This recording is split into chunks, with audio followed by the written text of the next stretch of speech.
to Lombardi 15. Packers are finally coming off their bye week, finally had their bye week. And we get to play the Los Angeles Rams on Monday Night Football. So like we talked about earlier in the year when we broke down the schedule, is definitely the worst possible bye week. Not just because it was week 14, but because the Rams also had a mini bye, and it's played on Monday Night Football, so it's like almost a full bye week. They didn't play last Thursday, or since last Thursday, they go all the way. Had essentially a full week off as well.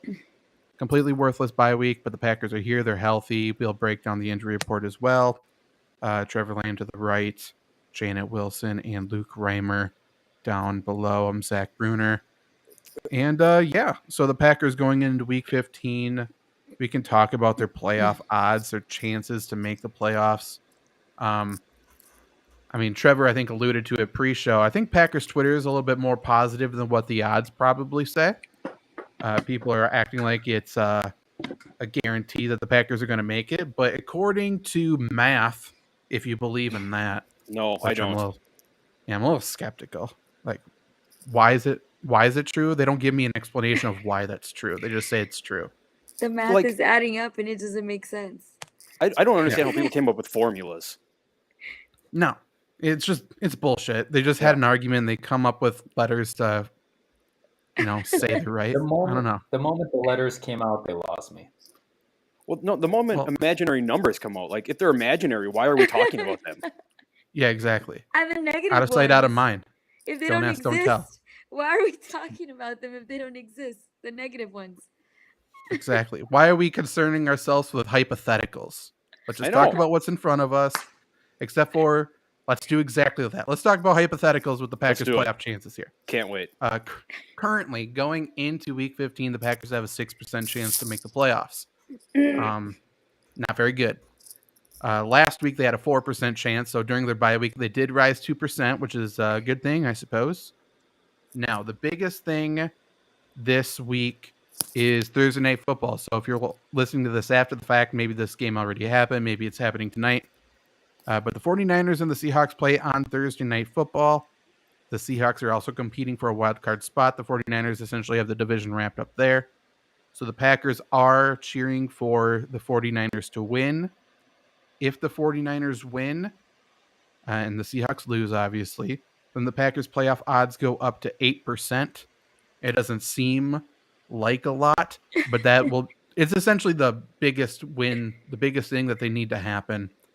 But in short, Packers need to win out.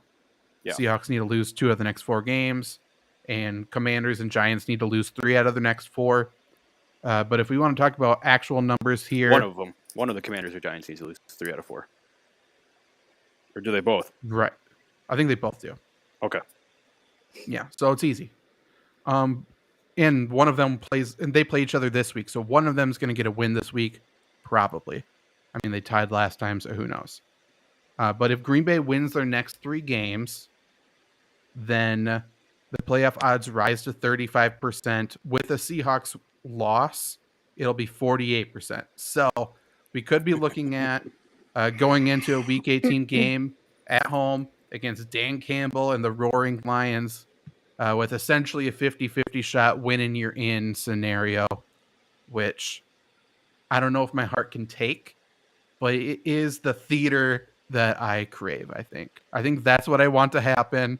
I want to see somebody crushed, and that person's probably going to be me, no matter the result. Because I don't know. Like, right now, it's fun to say. For me, we talked pre-show. Trevor and I are going to be cheering for the Lions, probably. If it presents itself, I don't know what I'm going to do. I'm going to lose my mind. It's like when we went to the Lions game. I dressed in Lions gear, prepared to cheer for the Lions.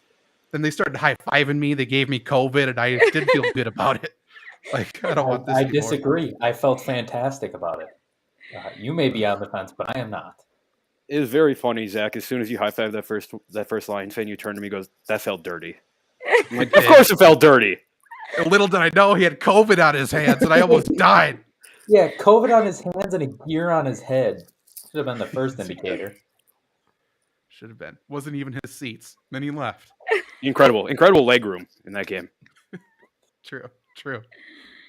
But yeah, so I mean, essentially, Packers need to win out for anything to be possible, and then they need everyone else to essentially lose out. Is it possible? Absolutely. Is it likely? Probably not. I think so. Like I said, Giants Commanders play this week. I think it's better for the Commanders to win this week because they also play the 49ers, Browns, and Cowboys to end the season. And I think it's possible they lose all three of those games. Whereas the Giants play the Vikings, Colts, and Eagles to end the season. And if they win against the Commanders, I think they can also win against the Colts, which would knock the Packers out. Complicated, stupid, all of the above. But the Packers are still alive. And if that's the hope you need, that's the one thing you want to cling on to, then good for you. And the good news is, too, right? Like, Seattle plays, I think, Buffalo after San Francisco. Another tough team. So, I mean, if you're still hanging on to hope, Seattle's got a very tough schedule moving forward here. Yes, I think you're right with Buffalo. Let me check, but I think no, they play at Kansas City the week Kansas City after. Yep. Kansas City. Yeah, and then Jets. Then they finish with the Rams. So they absolutely could lose 2 out of the next 4, even if they win this week. So that's good news there. But let's just focus on this week. Packers play the Rams. Packers coming off a bye, and the Packers seem to be relatively healthy. This looks to be the healthiest receiving core has been basically since week 1, except for now players know how to play football a little bit more. Romeo Doubs is expected to be back. So now the Packers fans get to see Romeo Doubs and a confident Christian Watson playing together. Randall Cobb's there in the slot.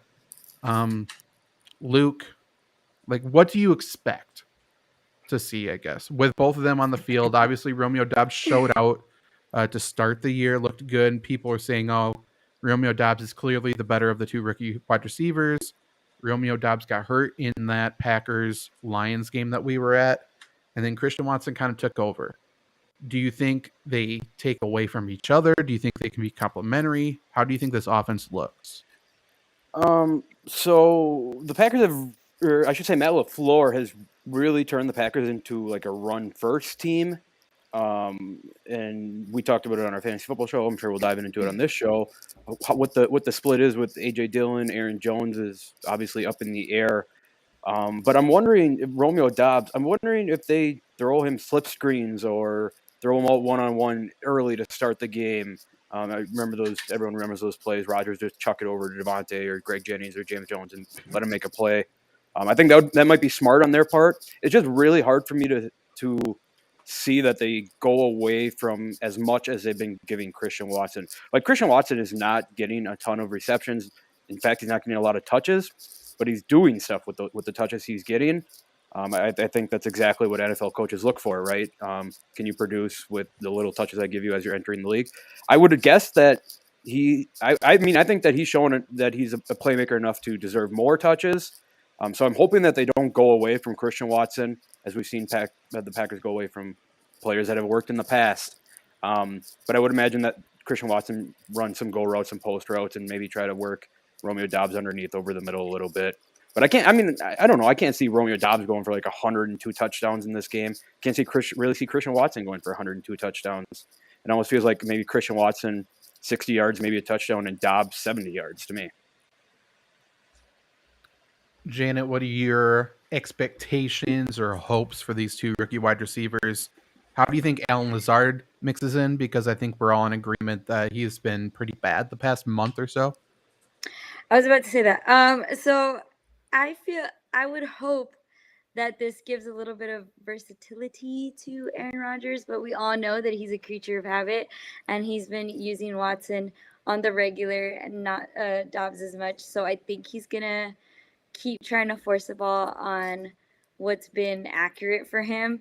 But I hope that he, is able to use Dobbs as well during this game.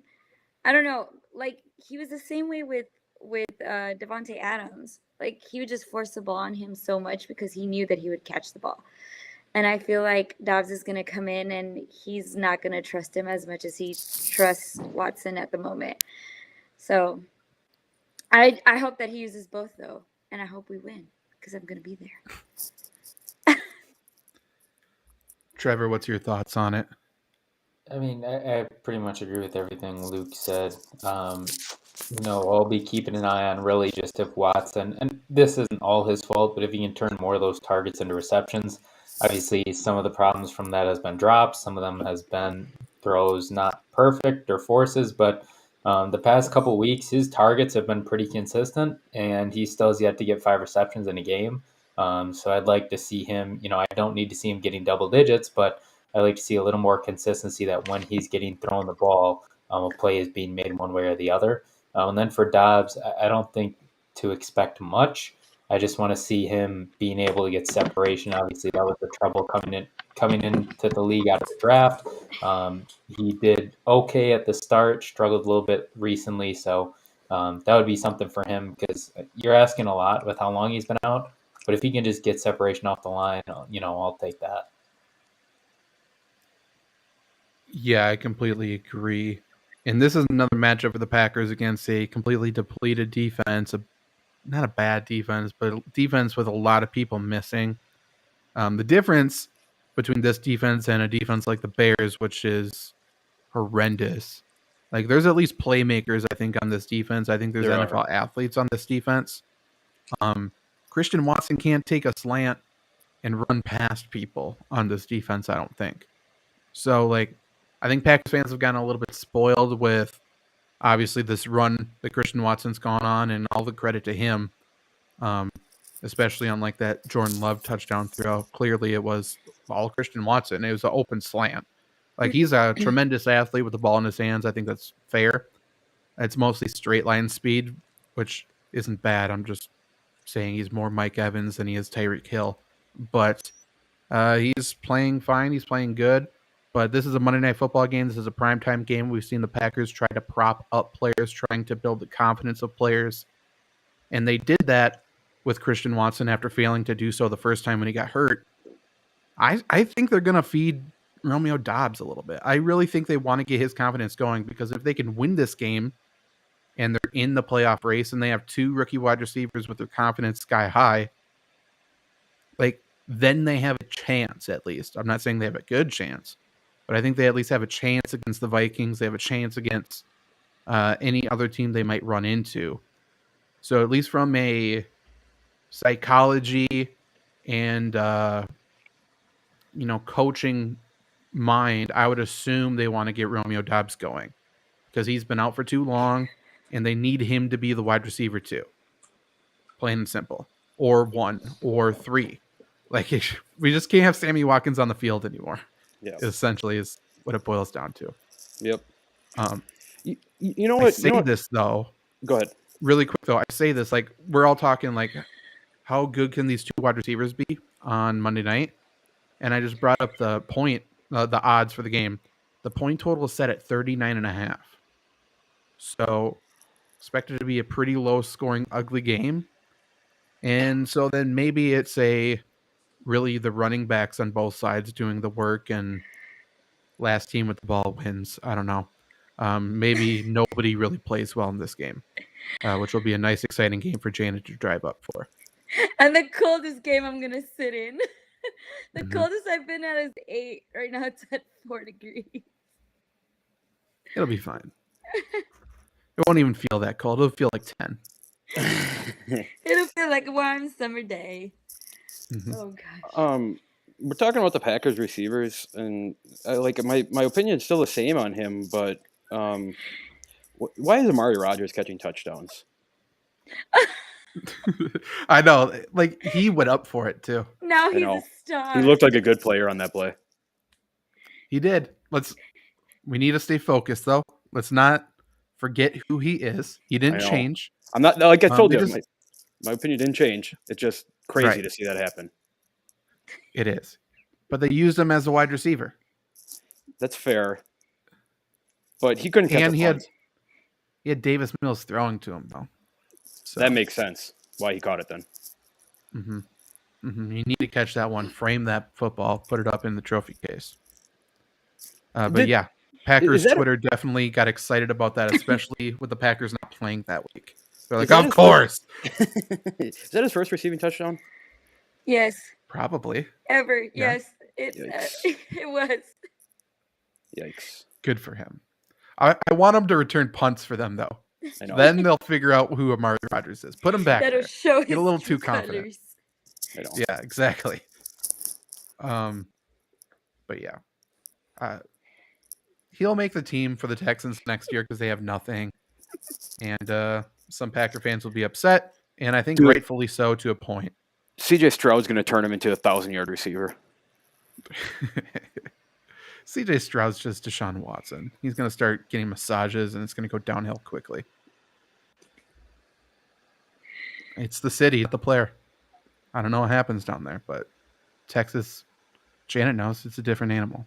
James Harden, exactly. Bill O'Brien, I'm sure he did something. Yeah. Okay. Unless Janet has something to say about that, I'm going to move on. Travis Scott. Packers.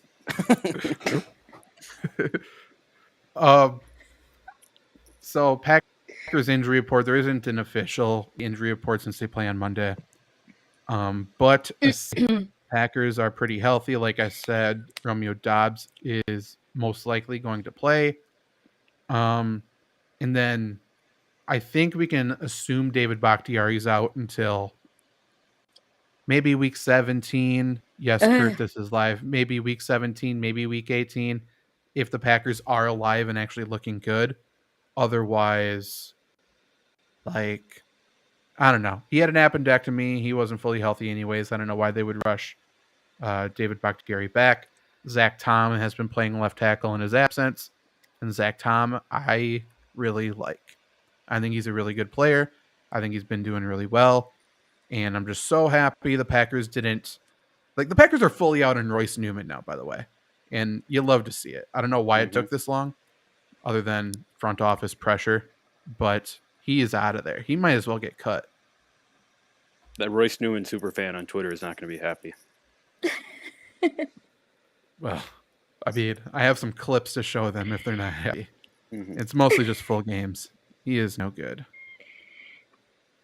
Okay. I mean, yeah, I don't think there's much to take away from the injury report. Looking at... So we talked about the backfield split. I do want to just bring up the split that we saw in Chicago then. A.J. Dillon has played his best 2 games of NFL football the past 2 weeks, or 2 games or whatever. And he played really well against the Bears. He saw 45 of 66 snaps. And it's hard to say he didn't deserve them because I think he did well with them. But Aaron Jones played only 25 snaps, which is inexcusable, especially for a team who didn't have Romeo Doubs at that point. So you could have just played wide receiver. So I guess, but maybe Aaron Jones is still a little banged up. Maybe this bye week helped him get healthier. Maybe everything's good to go now. But then Trevor, we can go around, I guess, or anyone can chime in.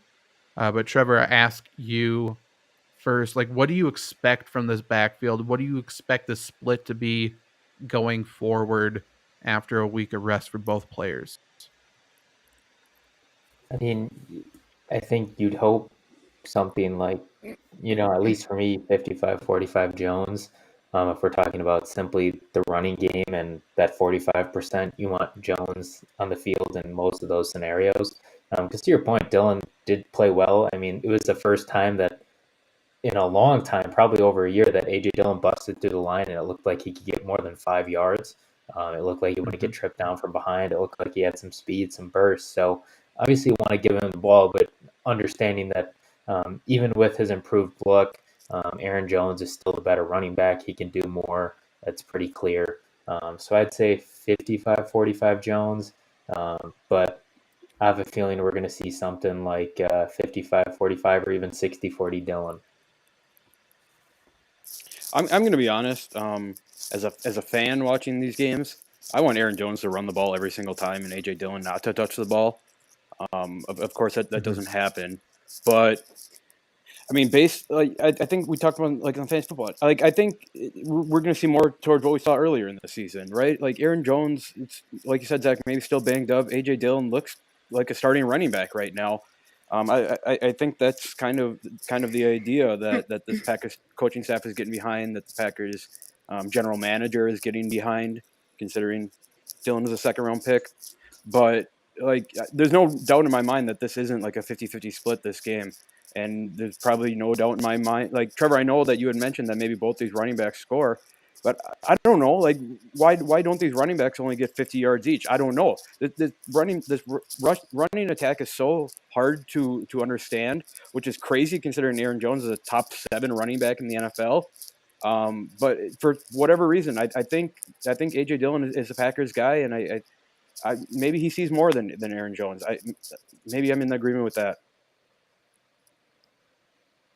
Janet, do you have any thoughts on what you think we're going to see or what you hope you want to see out of the backfield? I'm going to agree with Trevor. Also because I feel like Jones also brings more energy. I don't know if it's just me that notices it, or I don't know if you guys notice it. Like every time he's on the field and he receives the ball, like I feel like the energy of the team as well goes up. Yeah. And AJ Dillon seems to be kind of like a lone ranger. Like he's usually like up on energy by himself. But I would agree with Trevor on Jones being the one that receives the ball more. Not only are we paying him for it, and I feel like I've said this constantly, like we're paying the guy for a reason. So I would say for Jones to kind of get the spotlight, it's also Monday Night Football. So I'm going to say Jones. Aaron Jones is great in prime time.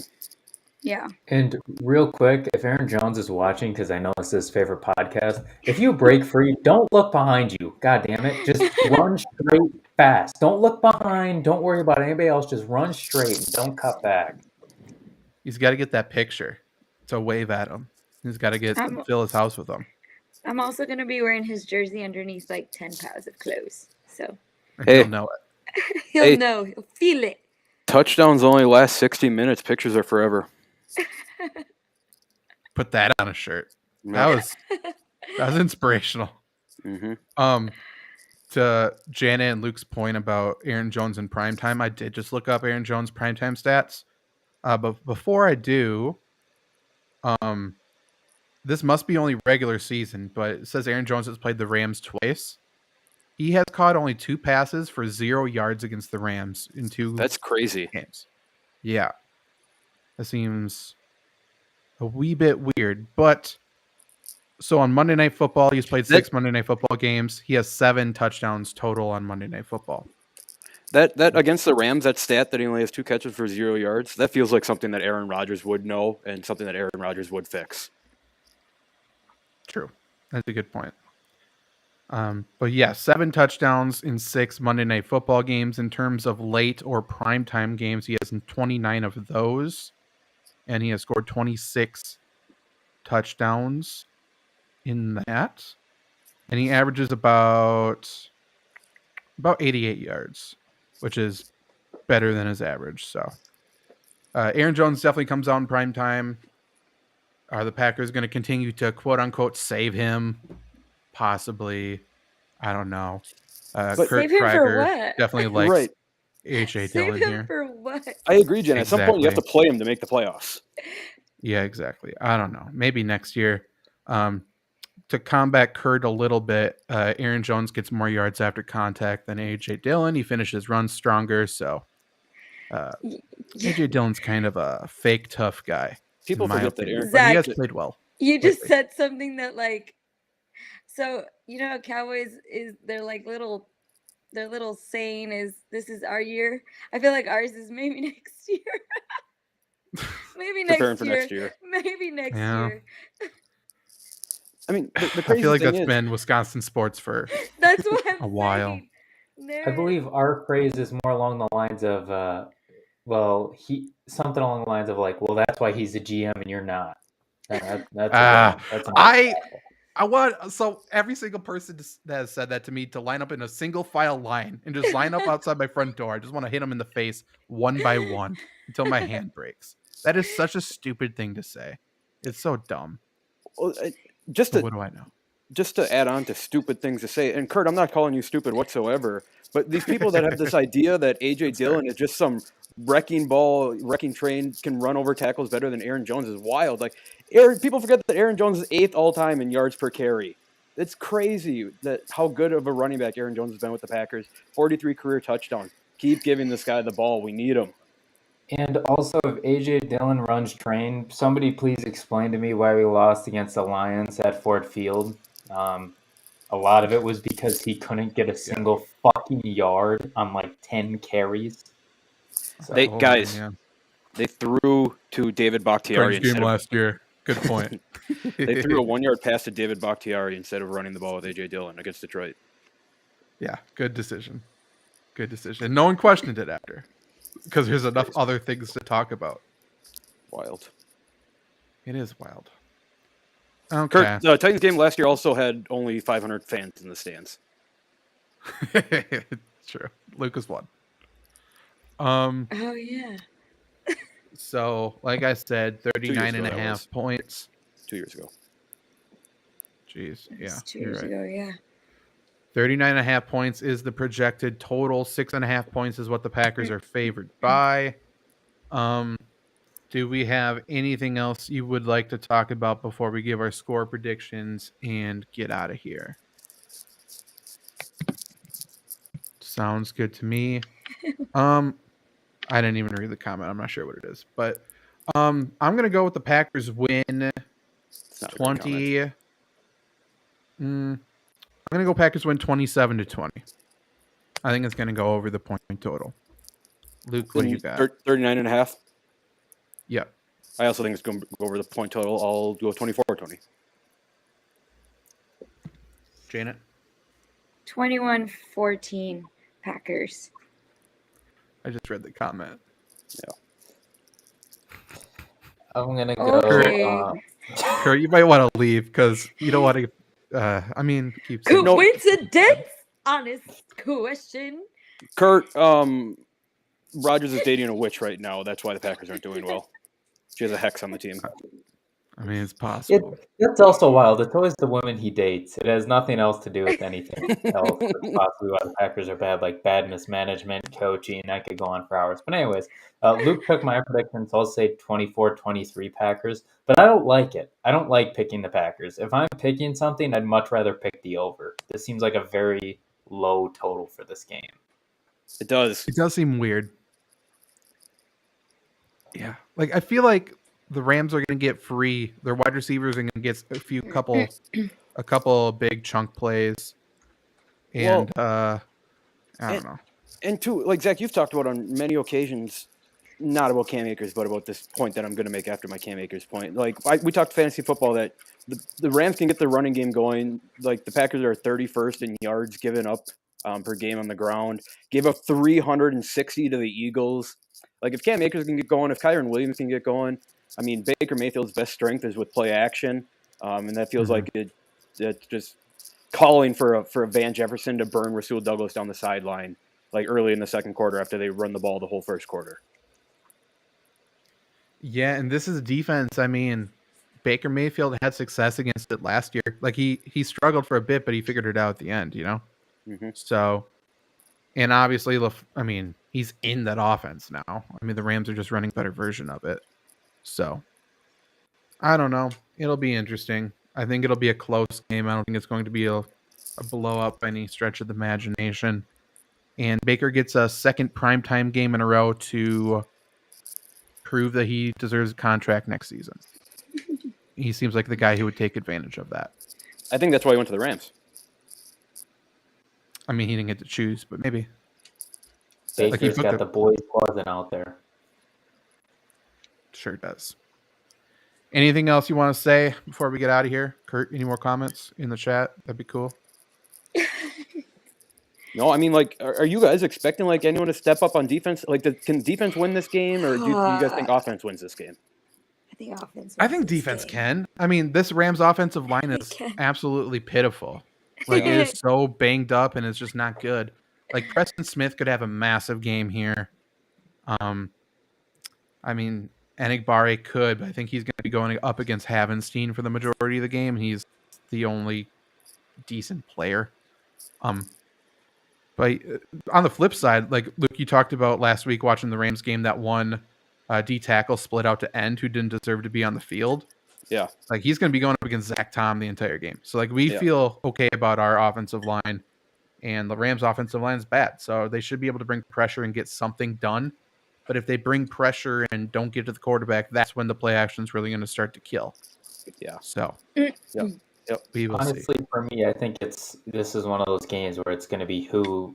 I don't think anybody wins the game. I think it's going to be who doesn't lose the game. I think somebody's going to be making some big. Like, it's like every time we play the Bears, pretty much, like the Bears shoot themselves in the foot. It's going to be who makes the mistakes. Yeah, and I guess we didn't do our keys to the game, but Zach, I agree with you. Like where is all this blitzing that Joe Barry's known for? Like, Baker needs to be on the ground early. You have to make him uncomfortable early in this game. That would be my key to the game. Yeah, my key to the game is the same thing. Like, if the defense isn't the problem, but Barry isn't doing the one thing you hired him to do, how is that not a problem? Yeah, absolutely. Got to get to Baker's ass. Yeah, you can't. Baker's the last quarterback you want to let get comfortable. I mean, if he gets a little bit of confidence, he'll take that a mile, like you said, Zach. And especially on Monday Night Football, I'm sure he's very happy he's going to be the center of national television. I was going to say, he's going to play balls out. He's not going to care. He has nothing to lose. No. For what it's worth, since 2019, after a bye week, Green Bay is 3-3, and they've lost by an average of 9.2 points. Like, that's been the average point differential. And LaFleur talked about giving him extra time, more than a week off. I know. He does all of that bullshit. He plays too he treats these guys too fucking soft, man. It hurts every time. It never works. Never. It does not. I feel like every time we come back for bye, we play shittier than. It does feel like, since the Packers are playing on Monday night, we have a full week of games. It feels like everything is going to go the Packers' way, and then get killed up Monday night. Yeah, except for our game. Except us. Everything's going to go in our favor. That strategy is bad enough when you don't even take into account the fact that we don't fucking tackle through the year. We just don't tackle because that's not important, apparently. They don't really tackle in the offseason either.